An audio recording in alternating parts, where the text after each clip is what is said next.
Émotions vibratoires grisantes, parfois ressenties face à la force des rêves, des aventures humaines, de la nature, de l'art et de l'intelligence collective. Bienvenue sur le podcast des Greenfield Talks, promoteur d'idées et d'actions sous haute bienveillance, une exploration dynamique et internationale des forces et tendances qui construisent le futur sous une bannière commune, l'intelligence green. Nous vous proposons une série de portraits et de rencontres avec des penseurs, des artistes, des entrepreneurs qui promettent de construire un nouvel art de vivre, cohérent avec les enjeux auxquels nous devons tous faire face. Tous ces acteurs qui œuvrent chaque jour, dans la lumière ou dans l'ombre, à la construction de ce monde attendu. Pour ce podcast numéro 1, retour sur la première édition de l'événement The Greenfields qui a eu lieu à Paris fin novembre à la Halle des Blancs-Manteaux. Avec Adrien Aumont, entrepreneur moderne et héroïque de la nouvelle économie à l'aube de la troisième révolution industrielle, cofondateur de KissKissBankBank, Lendopolis et Hello Merci, il secoue les idées reçues sur le futur de l'argent. Et Jean-Louis Louvel, PDG et fondateur de PGS Group, leader européen de la palette en bois, qui développe point par point la force que représente l'entrepreneuriat bienveillant sur chaque territoire par le partage enthousiaste et sans limite de ses expériences. Retrouvez les intervenants de l'édition 2016 et leurs interviews sur thegreenfields.com. The Greenfields Talks, session numéro 1, l'économie bienveillante et participative, c'est parti. Adrien Aumont, vous avez cofondé la plateforme de financement participatif KissKissBankBank avec Ambline Lelasseur et Vincent Ricordo. Quand et comment a démarré cette aventure ? Nous, on a commencé il y a plus de 7 ans maintenant, et on a commencé au moment où la musique était en train de vivre un grand changement de consommation. Et il y avait une étude à l'époque qui montrait que le chiffre d'affaires de la musique s'écroulait et que paradoxalement, les gens n'avaient jamais autant écouté de musique de leur vie. Et donc on s'est dit qu'il y avait un changement d'usage, un changement de consommation, et c'est le moment où MySpace fait faillite, et c'est le moment où Facebook sort du bois. Et à ce moment-là, en fait, on se dit, si les gens sont capables de partager des photos de leurs vacances, des photos de leurs enfants et des choses extrêmement intimes sur les réseaux sociaux, ça veut dire qu'ils vont peut-être être capables de partager aussi de l'argent, quelque chose de très intime aussi. Et cette interconnexion et le fait qu'on soit tous interconnectés et capables de s'envoyer des messages, ces nouveaux systèmes d'information, en fait, nous ont permis aussi de transférer de l'argent et de créer des câbles entre chaque personne physique pour pouvoir financer des projets tous ensemble. Donc KissKissBankBank est né de ce constat en fait, et tout d'un coup, quand on a commencé cette aventure, on a créé un modèle de don en échange de contrepartie, parce qu'on était là pour financer la culture, la solidarité et l'innovation. Et sur ces secteurs d'activité-là, c'était compliqué de faire un modèle d'equity, donc de capital, ou un modèle de dette, parce qu'on est sur des secteurs d'activité qui n'ont pas forcément une rentabilité immédiate et évidente.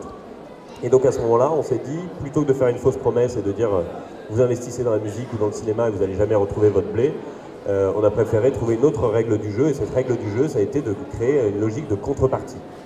Je finance un album de musique, je récupère un CD en échange, je finance un film, j'ai mon nom au générique, etc., etc. Tout le monde nous a pris pour des cons quand on est arrivé avec cette idée-là. On nous a dit l'argent, ça doit faire de l'argent. L'argent et le troc, ça ne va pas ensemble. Et les gens avaient raison, parce que la première année, on a collecté 600 000 euros pour la création, l'innovation et la solidarité, ce qui était ridicule. La deuxième année, on a collecté plus de 2,2 millions d'euros, après 8 millions d'euros, après 17 millions. Là, on est aux alentours de 20 millions d'euros par an, on franchit le cap des 60 millions d'euros collectés en 7 ans. Et donc du coup, en fait, on a montré que ce système fonctionnait et que la nature ayant horreur du vide, quand on enlève les dividendes ou quand on enlève les taux d'intérêt, et ben on crée du lien social. Et si tout d'un coup l'argent ne fait pas de l'argent, l'argent peut générer d'autres éléments, qui ont un impact sociétal un peu plus fort. L'aventure continue par la suite et on a créé Hello Merci, emprunté à des gens qui vous veulent du bien, à défaut des autres. Et cette plateforme en fait permet de faire du prêt à taux zéro entre particuliers. Pour des artisans, pour des agriculteurs, pour des commerçants, on est proche du prêt d'honneur, mais participatif. Et on continue notre aventure en ayant comme seul but de remplir des carences. Et une des grosses carences, à nos yeux, c'était le financement des PME, qui représentent 98% de nos entreprises en France, donc à peu près le même équivalent en emploi. Et ces entreprises ont un mal de chien à lever de l'argent auprès des banques pour se développer. À côté de ça, les Français mettent leur épargne sous leur matelas et ça ne finance pas notre économie réelle. Et donc on a voulu, à travers le peer-to-peer, à travers finalement l'interconnexion et les câbles qu'on a pu mettre entre les gens, permettre aussi aux Français de venir diversifier leur épargne en prêtant à l'économie réelle, en prêtant à nos entreprises. Donc aujourd'hui, on a 3 plateformes, du don, du prêt à taux zéro, du prêt rémunéré, bientôt de l'equity. Et notre seul métier aujourd'hui, c'est de mettre des tuyaux entre chacun d'entre nous, des tuyaux entre les personnes physiques et les personnes morales et les personnes morales, et que tout le monde se démerde, soit autonome pour se financer, ou en complément des banques, ou en s'affranchissant des banques. Donc notre métier, c'est le peer-to-peer, et fait que votre argent passe de votre poche à une autre poche, sans que ça rentre dans un coffre-fort, sans que ce soit centralisé. On décentralise l'économie pour faire que votre argent aille directement dans l'économie réelle, et que vous puissiez reprendre du pouvoir sur ce fric qui est dans votre poche, sur lequel vous n'avez pas la main depuis un petit bout de temps. Vous avez ouvert la maison du crowdfunding, 34 rue du Paradis, dans le 10e à Paris. Expliquez-nous. C'est un lieu pour faire vivre finalement tous les univers qui se retrouvent sur nos 3 plateformes. Et ça paraît paradoxal parce que quand on parle de web, on parle de scalabilité, on parle de croître sans embaucher, on parle de plein de choses comme ça. Et aujourd'hui, nous, on est dans une logique où on fait l'inverse. C'est-à-dire qu'on essaye d'être le moins hors sol possible, on essaye d'avoir une incarnation de tout ce qu'on fait au quotidien dans la vie réelle. Et ça passe à travers l'ouverture de ce lieu, mais ça passe à travers l'ouverture de bureaux en région. On a un bureau en PACA depuis un mois, ça fait 1 an qu'on a un bureau en Rhône-Alpes, on va ouvrir d'autres bureaux à d'autres endroits. Ce qu'il faut savoir en fait, c'est que nos outils sont extrêmement simples à utiliser.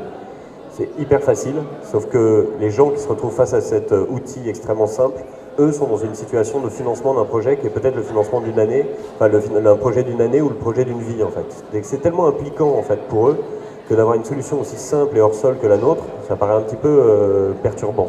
Et le fait d'avoir des implantations, des bureaux, la capacité de venir nous voir, en fait, ça permet d'apprendre à utiliser ces outils, d'être accompagné, d'être pris par la main. Donc d'une certaine manière, les banques retirent des agences et nous, on est en train d'en créer en fait. C'est un petit peu absurde, mais voilà, c'est aussi ça le maillage social et le maillage territorial. Adrien Aumont, combien de projets ont été financés sur vos plateformes ? C'est à peu près 7000 projets par an. 7000 projets par an et en comptant les 3 plateformes, un volume cette année qui sera de 30 millions d'euros, je pense, et l'année prochaine de, je sais pas, j'espère 50, 60. Adrien Aumont, quel est le profil des acteurs qui financent leurs projets via vos plateformes ? C'est pas que des startups chez nous. Hein. Ce qu'il faut vraiment se dire, c'est qu'à travers KissKissBankBank, Hello Merci et l'Endopolis, on a tous les secteurs d'activité de notre pays et tout le maillage territorial. On vraiment retrouve tous les entrepreneurs. Et je parle d'entrepreneurs parce qu'on a des entrepreneurs au sein de l'entreprise, mais on a des entrepreneurs dans leur village, on a des entrepreneurs dans leurs entreprises, des entrepreneurs artistes, des entrepreneurs dans leur famille. On a des gens en fait qui font des choses. Et qui font des choses et qui ont besoin de financement pour aller au bout. Et qui ont besoin d'un financement qui soit vertueux et qui soit un financement qui n'est pas simplement la simple vertu de l'argent qui arrive sur le compte bancaire. Quand on fait du crowdfunding, comme c'est le public qui se mobilise, plus qu'une histoire d'argent, en fait, c'est une sorte de plébiscite. C'est des gens qui disent « je veux que ce projet existe, je veux que mon épargne serve à quelque chose ». Quel est l'avenir du crowdfunding ? Et le futur, c'est de bien secouer tous les Français. Parce qu'on parle beaucoup de nous, et pour autant, l'épargne des Français elle est encore à la banque. Et quand on fait n'importe quel dîner en ville, on se retrouve avec des gens qui nous expliquent que le monde va mal, c'est assez vrai, et que le monde va mal très souvent à cause des économies de marché, à cause de la banque, à cause de tout ça. Et moi, quand j'entends des potes à la maison qui me sortent ces analyses-là, j'ouvre mon ordinateur et je regarde s'ils ont un compte sur l'Endopolis et s'ils ont pris un peu de l'argent qu'ils ont à la banque pour venir le mettre dans l'économie réelle. Quand je vois qu'aucun de mes potes, même toi Ali, hein, je t'ai vu là, n'a mis son épargne sur l'Endopolis, à ce moment-là, je leur demande de se taire. C'est-à-dire qu'il y a un moment, notre job là, c'est pas de ramener des projets sur nos plateformes, c'est de casser l'inertie et de faire que les gens se réveillent, prennent le fric de la banque et le mettent dans nos entreprises, dans nos artistes et dans tous ceux qui font des choses au quotidien. Notre job, c'est de reconstruire l'économie réelle. Comment allez-vous convaincre les Français de placer leur épargne différemment ? J'ai aucune recette magique, sinon je serais pas en train de m'en plaindre. Donc non, j'ai pas de recette magique. La seule que j'ai en fait, enfin la seule que j'ai qui est loin d'être magique parce qu'elle est vraiment fatigante, c'est de faire tout le territoire avec le bâton de pèlerin. Et comme ce qu'on a fait avec KissKissBankBank, ça a mis 3 ans avant de démarrer. Tout le monde nous regardait avec des grands yeux. Je veux dire, moi, j'arrivais pas à joindre ma mère au téléphone. On était des parias quand on a commencé.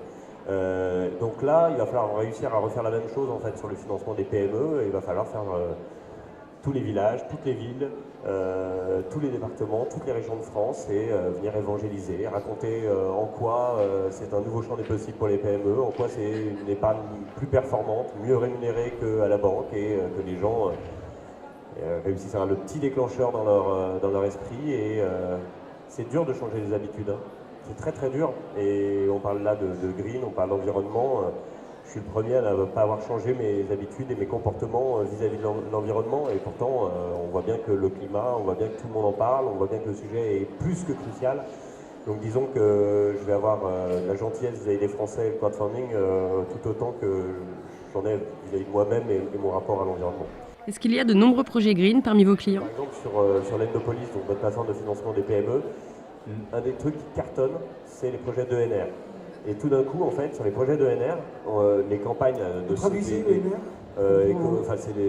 c'est le photovoltaïque, toutes les modifications qu'on peut avoir sur l'énergie renouvelable, etc. Et ça demande beaucoup d'argent, en fait.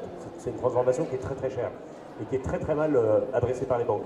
Et donc tout d'un coup, en fait, on a des tonnes de projets en fait, qui viennent chez nous parce qu'ils n'ont pas accès à la banque sur ces thématiques. Et les prêteurs chez nous prêtent sans regarder à ces projets-là.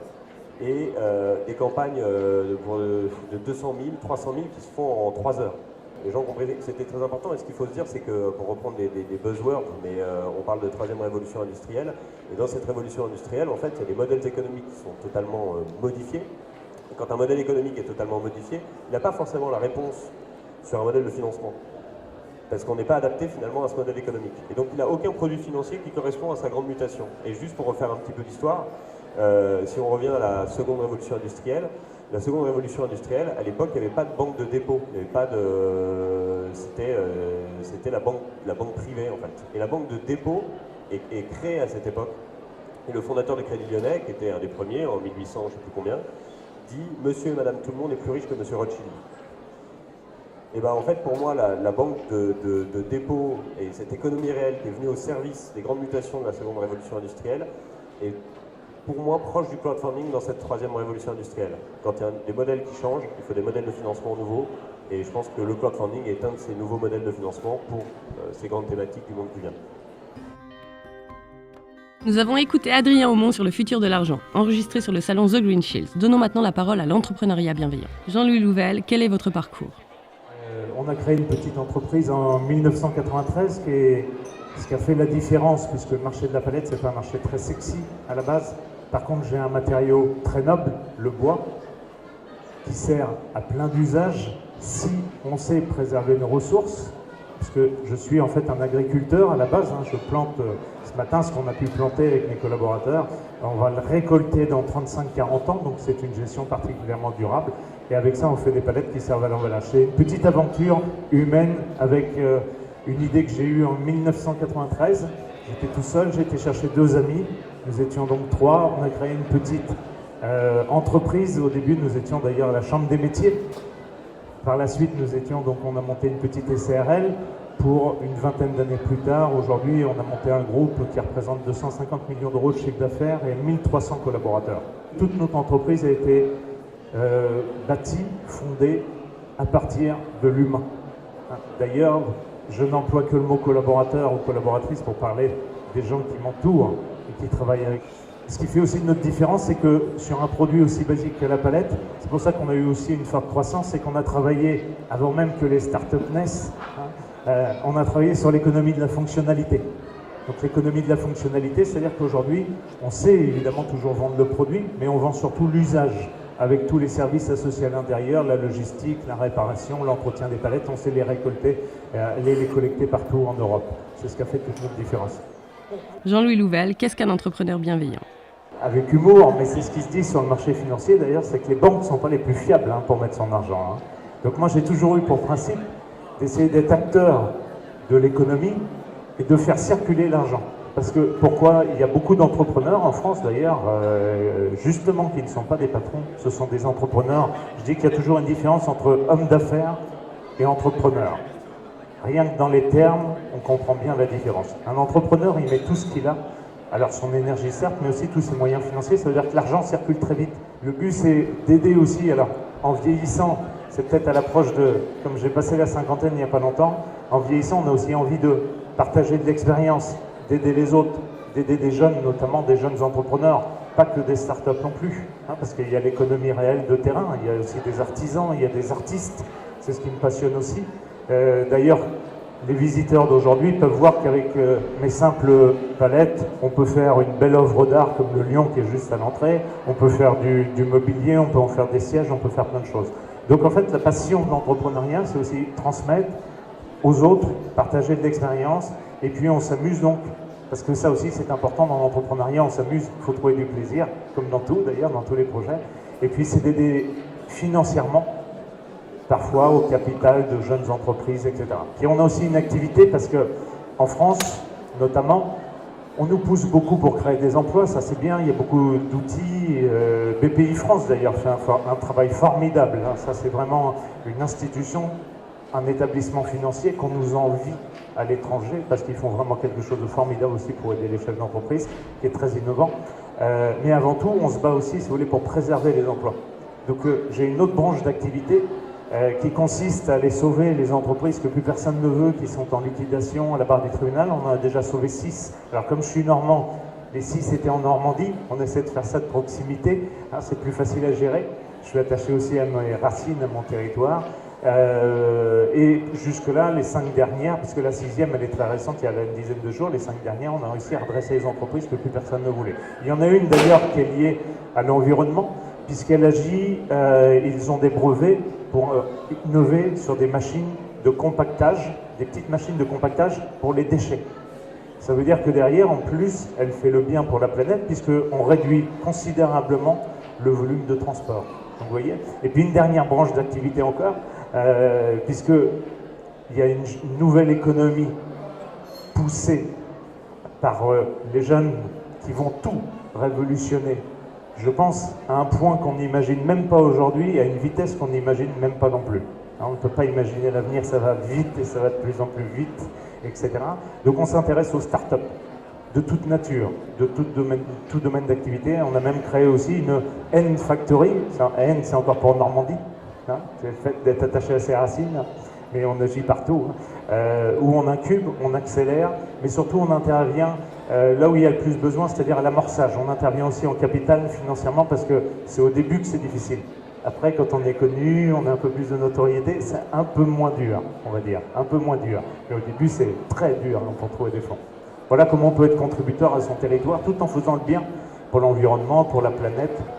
Jean-Louis Louvel, imaginez-vous vous impliquer en politique? Mon métier, c'est l'entrepreneuriat bienveillant. C'est un métier que je sais bien faire, semble-t-il, maintenant avec le temps. Pour moi, le but, c'est de ne pas m'écarter de la voie. Et je pense que justement, j'ai l'avantage d'avoir l'agilité. C'est-à-dire qu'on va beaucoup plus vite. C'est ça qui me fait plaisir, c'est l'action. Hein, c'est le côté entrepreneuriat, entreprendre. C'est ça qui me plaît. Je pense que dans la politique, je ne m'y plairais pas parce que c'est un peu plus long. Notre difficulté, notamment en France, c'est qu'on pense que tout va venir de nos politiques. C'est absolument faux. C'est absolument faux. Ils sont là pour nous faciliter, pour aider. C'est vrai qu'un entrepreneur, pour peu qu'il soit bienveillant, c'est ça qui est important. Hein, des entrepreneurs bienveillants, il y en a plein en France, un vrai vivier. Moi, j'en connais un paquet dans ma région. Et qui sont prêts à faire de bonnes actions. Et on a l'agilité, on a la rapidité, on peut décider en quelques instants. Et là, c'est bien quand les institutions, les collectivités s'inscrivent avec nous, parce que ça va beaucoup plus vite. Alors, si des chefs d'entreprise se solidarisaient plus, se réunissaient, on pourrait être plus fort pour entreprendre plus d'actions sur des territoires. Voilà, c'est ce que je pense. Mais on sera beaucoup plus actif sans écharpe, vous voyez, en étant vraiment acteur et sur des territoires, avec la proximité du terrain. Une grande force des chefs d'entreprise, c'est la proximité du terrain. On n'a pas perdu la notion des valeurs, ça c'est très important, y compris même des prix parfois. Jean-Louis Louvel, pourquoi avez-vous soutenu The Green Shields? J'ai surtout cru en les femmes et les hommes qui portaient le projet. C'est comme ça que ça a commencé. Et c'est ce qui m'a donné envie d'y participer, hein, et donc d'aider aussi à ce que cette première réalisation puisse se faire, même si c'était pas en Normandie, mais Paris est quand même la capitale française, hein, donc ça c'est pas mal. Donc voilà, donc en fait, vous voyez, encore une fois, ça démarre par l'humain. Quand on sent la porteuse de projet qui a surtout été très dynamique et qui m'a expliqué ce qu'elle voulait faire, forcément que j'étais très enthousiaste et je savais qu'au travers d'elle notamment et de son équipe ensuite, ça allait sortir, ça allait arriver. Donc moi je suis pour tout ce qui bouge, et là on voit que ça bouge et ça va continuer à bouger. Hein, c'est toujours là, comme dans la création d'entreprise. Au début, c'est au plan manteau, On se reverra dans 5 ans, l'édition sera beaucoup plus importante, il faudra réserver beaucoup plus grand. Il y a un point après sur lequel je pense qu'il faut attirer quand même l'attention des particuliers. Tout à l'heure, en anglais, il l'a commenté, c'est que je pense qu'il ne faut pas juger non plus les entreprises qui tout de suite font encore néanmoins du greenwashing. Ça existe encore. Mais j'ai eu une discussion la semaine dernière avec quelqu'un en disant « Moi, je préfère une entreprise qui fait du greenwashing parce qu'au moins, elle a déjà initié une démarche green. » Que les entreprises qui font encore rien du tout.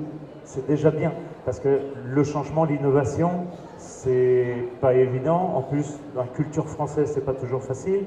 Mais déjà d'initier cette démarche, vous voyez, si le terrain continue à être pushing, si ça pousse, on va pouvoir changer rapidement les choses. Voilà, The Green Shields Talks, c'est fini pour aujourd'hui. Abonnez-vous à notre podcast pour recevoir les prochains épisodes. Suivez-nous sur notre page Facebook, sur notre chaîne YouTube, sur Twitter.